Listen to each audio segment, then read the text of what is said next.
Hello दोस्तों, स्वागत है MIS स्टडी सर्कल के यूट्यूब प्लेटफॉर्म पर फिर से। और जैसा कि आप लोग जानते ही हैं कि उत्तराखंड लोक सेवा आयोग ने एक नया फॉर्म जारी कर रखा है। इसका नाम है लोअर PCS। ठीक है, तो इसके फॉर्म भरने की प्रक्रिया जारी है और 4 जनवरी 2025 इसकी लास्ट डेट है। तो इस लेक्चर में हम लोग एक टॉपिक डिस्कस करेंगे, थोड़ा सा सिलेबस देखेंगे उस टॉपिक का। और टॉपिक का नाम है आज का उत्तराखंड, विशेष में उत्तराखंड की ज्योग्राफी। इसका हमको इंट्रोडक्शन करना है कि हमें कौन कौन से टॉपिक्स को तैयार करना होगा अकॉर्डिंग टू द सिलेबस, और क्वेश्चंस किस प्रकार से आते हैं। ठीक है, लोक सेवा आयोग में क्वेश्चंस किस प्रकार से आते हैं। तो सबसे पहले तो देख लेते हैं कि जो इसका जो प्रीलिम्स एग्ज़ाम है उसमें क्या क्या चीज़ें हैं। तो देखिए, प्रीलिम्स वाले एग्ज़ाम में एक ही पेपर होगा जिसका नाम है GS और जनरल एप्टीट्यूड। एक ही बुकलेट होगी, उसमें 100 क्वेश्चन GS के होंगे, जिसमें उत्तराखंड की GK होगी, बाकी GK भी होती है, Indian history, Indian geography, world geography, polity, economy, current affairs, सब कुछ मिला के, साइंस, कंप्यूटर, वो होंगे 100 क्वेश्चंस। 50 क्वेश्चन होंगे आपके एप्टीट्यूड के, जिसमें मैथमेटिक्स और रीजनिंग के क्वेश्चंस आते हैं। अधिक जानकारी के लिए आप लोग इसका पिछला पेपर देख सकते हैं। ठीक है, फॉर्मेट में प्री लेवल पर कोई भी चेंज नहीं किया गया है। ठीक, 2 घंटे का होगा और 150 नंबर का है। नेगेटिव मार्किंग 0.25 होती है। ठीक, तो इसमें कोई बदलाव नहीं है। ओके, तो आज का जो हमारा टॉपिक है वो है उत्तराखंड के भूगोल को कैसे समझें, लोअर PCS के सिलेबस के अकॉर्डिंग। ठीक, तो सिलेबस मोर और लेस वही है। आइए देखते हैं कि सिलेबस में क्या क्या चीज़ें हैं। इंग्लिश और हिंदी दोनों में एक बार देख लेंगे। ठीक, तो इंग्लिश मीडियम वाले जो स्टूडेंट्स हैं उसमें उत्तराखंड में रिसोर्सेज की काफ़ी कमी है, तो मैं दोनों ही स्टूडेंट्स को कवर करने की कोशिश करूँगा, English as well as Hindi. तो ये रहा उत्तराखंड में जो लोअर PCS का जो सिलेबस दिया गया, उसका 8वां पॉइंट है geography and demography of Uttarakhand. तो इसमें देखिए 7 पॉइंट्स हैं। ठीक, तो सबसे पहले हमको देखना होगा कि ज्योग्राफिकल सेटअप किसे कहते हैं, क्या फीचर्स हैं उत्तराखंड में। जो हिमालयस की रेंज आती है वो, बहने वाली नदियाँ, mountain system, climate, forest resources and horticulture, ये सारी जानी पहचानी चीज़ें हैं जो आपने पहले के एग्जामों में करी होंगी। इसमें कुछ नया ऐसा कुछ है नहीं। Major crops and crop rotation, means of irrigation, agriculture holdings, ठीक है, ये सारा पार्ट ज्योग्राफी का ही है। Natural and man made disasters, calamities, उसका मैनेजमेंट किस प्रकार से किया जाता है वो सब।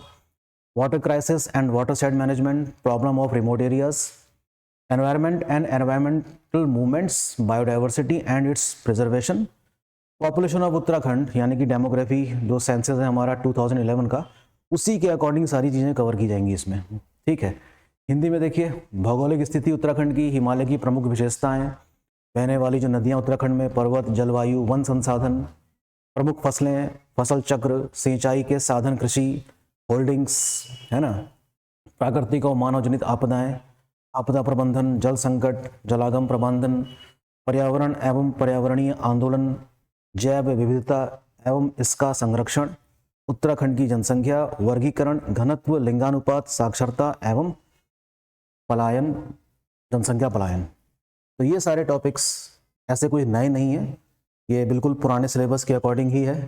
ठीक है, तो ज्योग्राफी में ये सारी चीज़ें कवर की जा रही हैं। ओके, तो कैसे पता लगाया जाए कि इन टॉपिक्स से क्वेश्चंस कैसे आते हैं, तो इसका सबसे अच्छा तरीका क्या है कि आप प्रीवियस ईयर्स के क्वेश्चन देखेंगे, उसमें सारी जानकारी आपको मिल जाएगी कि क्वेश्चन इन टॉपिक्स के किस प्रकार से बनते हैं। ओके, तो आज हम लोग समझ लेते हैं थोड़ा कि उत्तराखंड का जो फिजिकल फीचर है ना, जो भौतिक स्वरूप है, उसमें क्या क्या चीज़ें कवर की गई हैं। तो देखिए ध्यान से देखिए, इसमें हिंदी और इंग्लिश दोनों में कवर करने की कोशिश करी है हमने। माउंटेन सिस्टम, जैसे great Himalayas, lesser Himalayas, trans Himalaya, ये सब होगा इसमें। पर्वत प्रणाली, बृहद हिमालय, लघु हिमालय और ट्रांस हिमालय। ट्रांस हिमालय है ये। प्लेन्स, तराई, भाबर, दून, द्वार, ये सारे फीचर्स, ये सारे लैंडफॉर्म के फीचर्स हैं जो आपको उत्तराखंड में देखने को मिलते हैं। फिर नक्शे के जरिए समझेंगे इसको। ठीक, निकासी प्रणाली अर्थात बहने वाली नदियां, झीलें, उसके प्रकार, ग्लेशियर और उसका महत्व, तथा क्लाइमेटिक कंडीशंस, ये सब हम उत्तराखंड के फिजिकल फीचर वाले पार्ट में देखेंगे। ठीक है, तो आज के इस टॉपिक में, इस सेशन में हम लोग कम से कम उसका सेटअप और हिमालयास के बारे में देख लेते हैं कि हमें क्या क्या पता होना चाहिए। आपको उत्तराखंड का नक्शा दिखाई दे रहा है, आप ही के सामने है। मैं थोड़ा सा इसको मैग्नीफाई करता हूँ, ये देखिए। ठीक, आप चाहें तो वीडियो को पॉज करके भी देख सकते हैं। तो ये रहा उत्तराखंड, और जो सबसे नॉर्थ में जो रेंज पास हुई है उसका नाम है ट्रांस हिमालय, सबसे नॉर्थ में।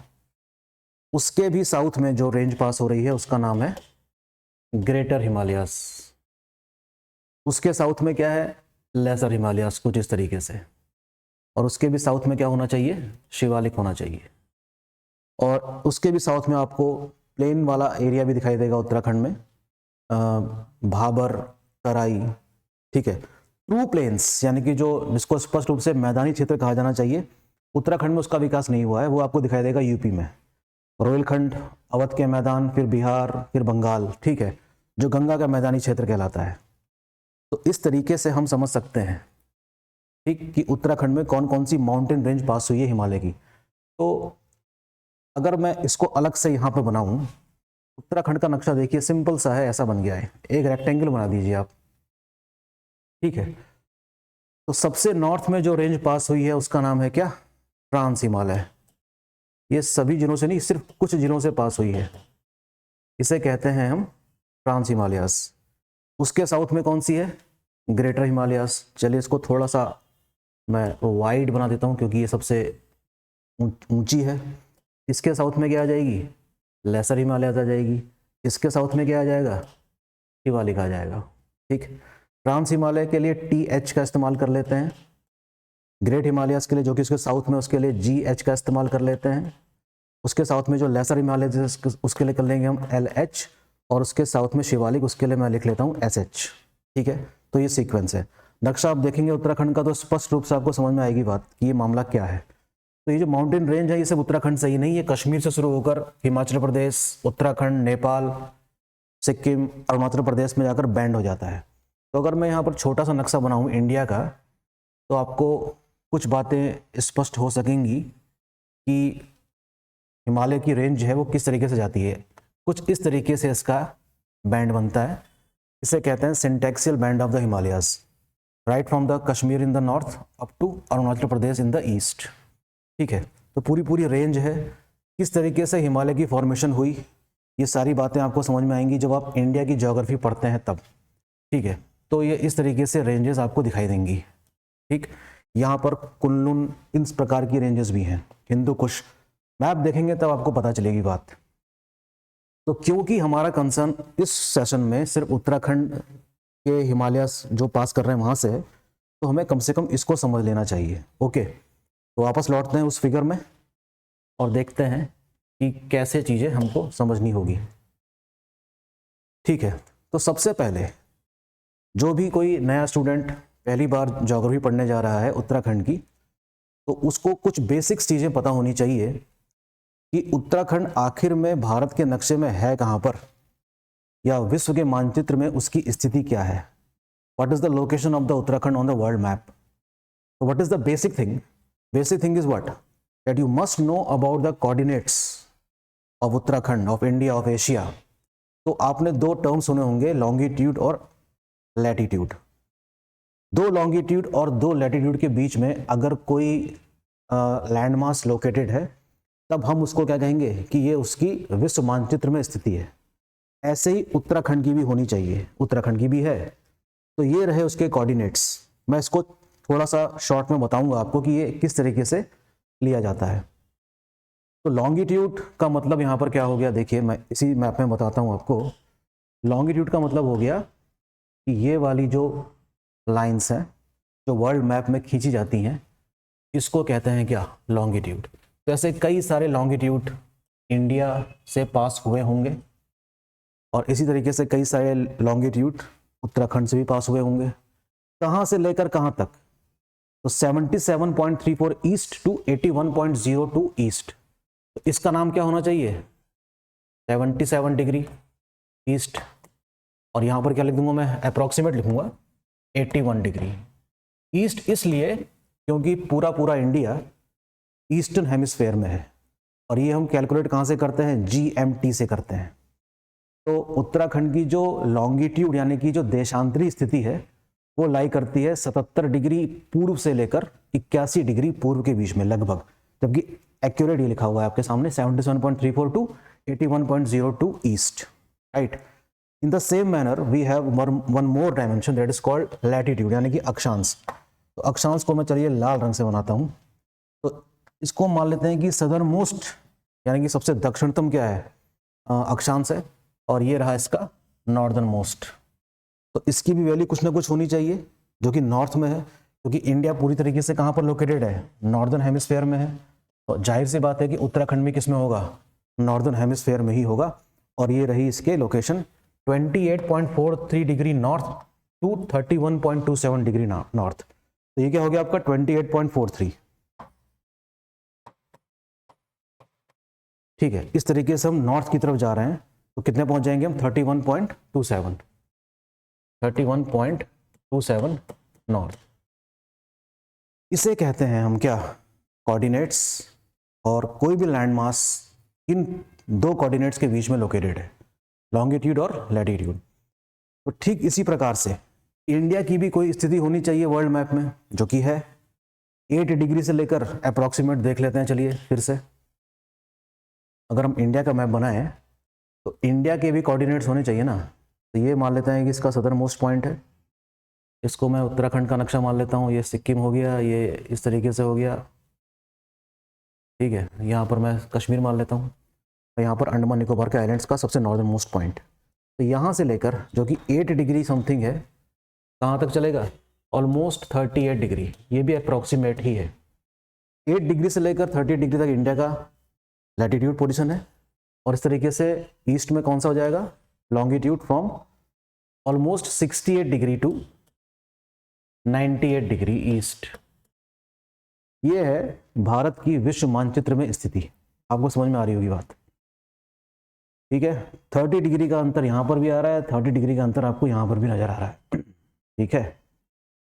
लॉन्गिट्यूड की मदद से हम लोग टाइम कैलकुलेट कर सकते हैं कि इस समय अगर इंडिया में लगभग अगर 12 बज रहे हैं तो ऑस्ट्रेलिया में कितने बज रहे होंगे, समथिंग लाइक दैट।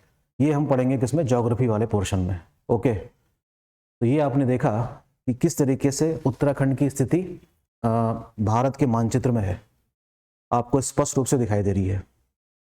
इसी तरीके से हमारे उत्तराखंड की कुछ उत्तर से लेकर दक्षिण तक लंबाई होनी चाहिए और पूर्व से लेकर पश्चिम तक चौड़ाई होनी चाहिए। तो इसके डायमेंशंस हैं, 358 किलोमीटर है ये पूर्व से लेकर पश्चिम तक, और 320 किलोमीटर है उत्तर से लेकर दक्षिण तक, इसकी कुल लंबाई और चौड़ाई।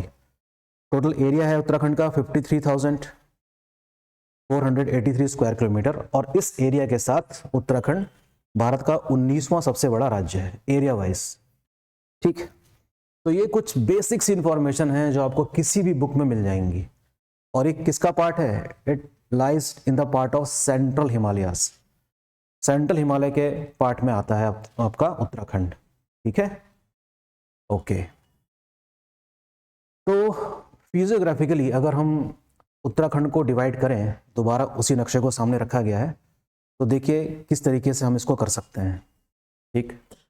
मैं फिर से आपके सामने एक चीज ड्रॉ करूंगा। तो सबसे नॉर्थ में क्या है, ट्रांस हिमालय, अभी आपने देखा सबसे नॉर्थ में क्या है, ट्रांस हिमालय। जो लोग पहली बार ज्योग्राफी पढ़ रहे हैं उनके लिए ये लेक्चर काफ़ी इंपॉर्टेंट साबित हो सकता है।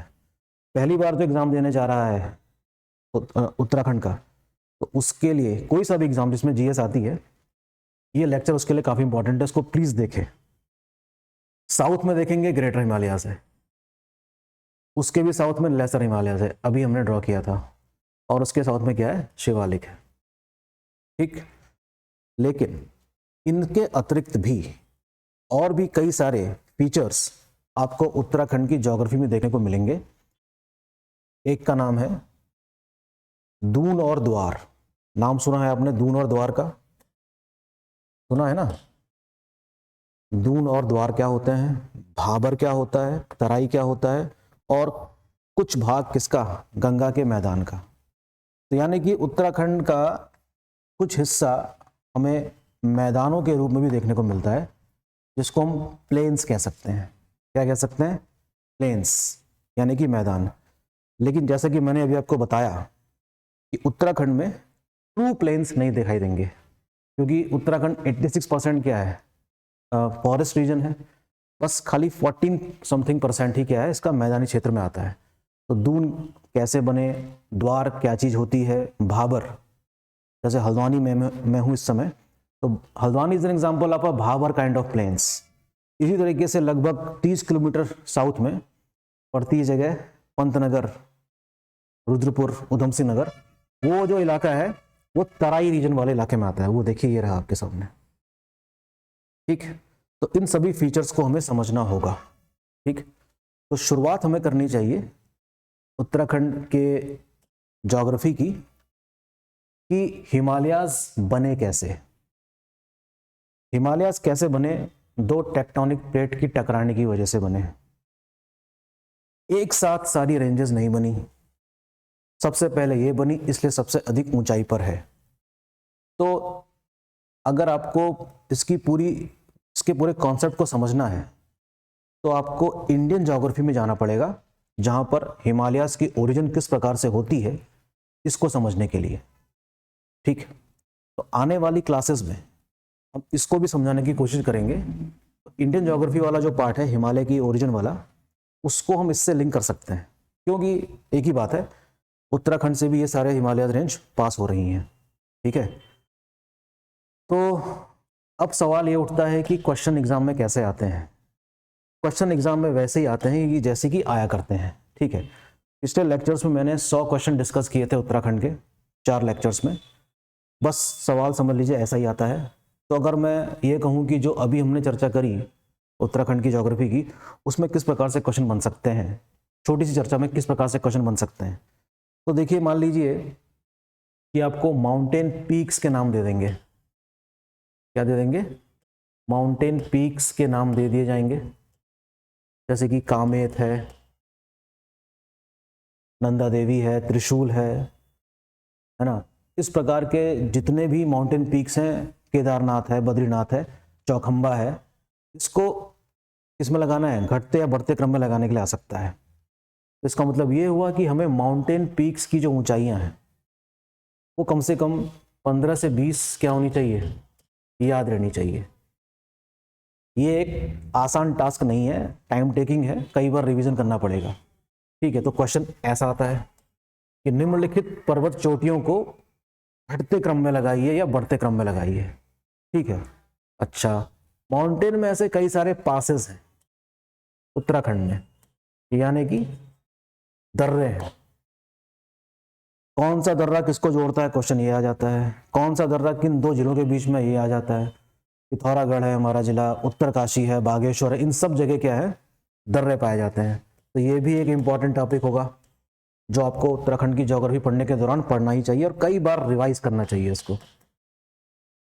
कई बार क्या करना चाहिए, इसको रिवाइज, ये रिवीजन मांगने वाली चीज है। माउंटेन पीक्स, दर्रे। इसी प्रकार से एक टॉपिक हमने देखा था अभी, ग्लेशियर वाला, ठीक है। ग्लेशियर भी काफी इंपॉर्टेंट है, ठीक है। उत्तराखंड में खास ऊंचाइयों पर कई सारी ग्लेशियर्स पाए जाते हैं, हिमनद कहते हैं जिनको। तो हिमनद क्या है भाई? हिमनद यानी कि जमी हुई नदी, एक फ्रीज्ड रिवर है जो जमी हुई है, और सोर्स बनती है किसका? कई प्रकार की नदियों का, जिसमें गंगा भी एक एग्जाम्पल है। Ganga is the extreme example of one of the mightiest river in India, जो निकल कहां से रही है? गंगोत्री ग्लेशियर से। तो ग्लेशियर का भी अपना एक रोल है, वो भी एक लैंडफॉर्म क्रिएट करती है कई प्रकार की, ठीक है। Glacier is able to create various kind of landforms, यानी कि स्थलाकृति बनाती है। स्थलाकृति बनाने में सक्षम ग्लेशियर, कई प्रकार की स्थलाकृति होती है, उसके अलग अलग नाम होते हैं। मोरेन्स है, हैंगिंग वैली है ना। ये आप ज्योग्राफी पढ़ेंगे, वर्ल्ड ज्योग्राफी में, क्योंकि ग्लेशियर सिर्फ उत्तराखंड में थोड़ी है, पूरे वर्ल्ड में है, हायर लैटिट्यूड वाले इलाके में है, ठीक है। तो जो समुद्र से टच रहता है वहां पर एक खास किस्म की क्या बन जाती है, लैंडफॉर्म बन जाती है। उसका नाम क्या होना चाहिए? जैसे कि फ्योर्ड सुना होगा आपने, फ्योर्ड। What is fjord? ठीक है, it is an example of a landform, ठीक है। ये उत्तराखंड में देखने को नहीं मिलेगा। उत्तराखंड में जो देखने को मिलेगा मैं आपको बता रहा हूं, यू शेप वैली, यानी कि यू आकार की घाटी, हैंगिंग वैली, लटकती हुई घाटी। ठीक है, तो हैंगिंग वैली में कौन भूमिका निभाता है? इसके ट्रिब्यूटरी ग्लेशियर्स। तो ये भी एक इंपॉर्टेंट फिनोमेना है जो आपको पढ़नी होगी उत्तराखंड की ज्योग्राफी को समझने के लिए। इसी तरीके से आपने नाम सुना होगा GLOF का। What is GLOF? इस ग्लेशियल लेक आउटबर्स्ट फ्लड। क्या है ये? ग्लेशियल लेक आउटबर्स्ट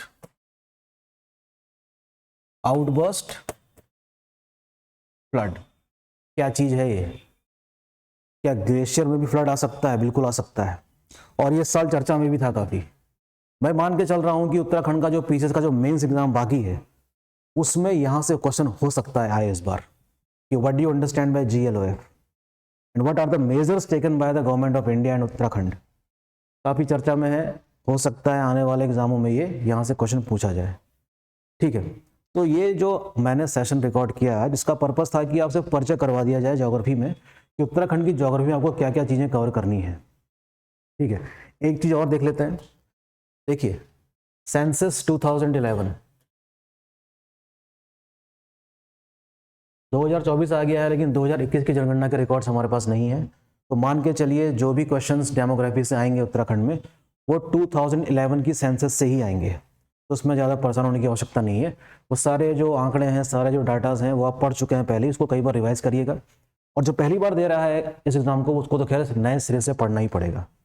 क्या क्या आता है सेंसस में कि पॉपुलेशन कितनी है, पिछले 10 साल में कितनी बढ़ी, सबसे ज़्यादा किस जिले में बढ़ी, सबसे कम कहाँ पर बढ़ी, किस जिले में हमको पॉपुलेशन घटती हुई नजर आ रही है, कहाँ पर लिंगानुपात सबसे ज़्यादा है ना। 0 to 6 ईयर्स की जो लिंगानुपात है, शिशु लिंगानुपात, वो सबसे कम कहाँ पर है, सबसे ज़्यादा कहाँ पर है। इस प्रकार के तमाम आंकड़े आपको सेंसस 2011 में पढ़ने को मिलेंगे। तो नई चीज़ नहीं है, पुरानी चीज़ ही है। मान के चलिए कि यहाँ से आपको 2 से 3 क्वेश्चन तक मिल सकते हैं इस वाले टॉपिक से। उत्तराखंड के सेंसस से संभवतः आपको 2 से 3 क्वेश्चन तक मिल सकते हैं।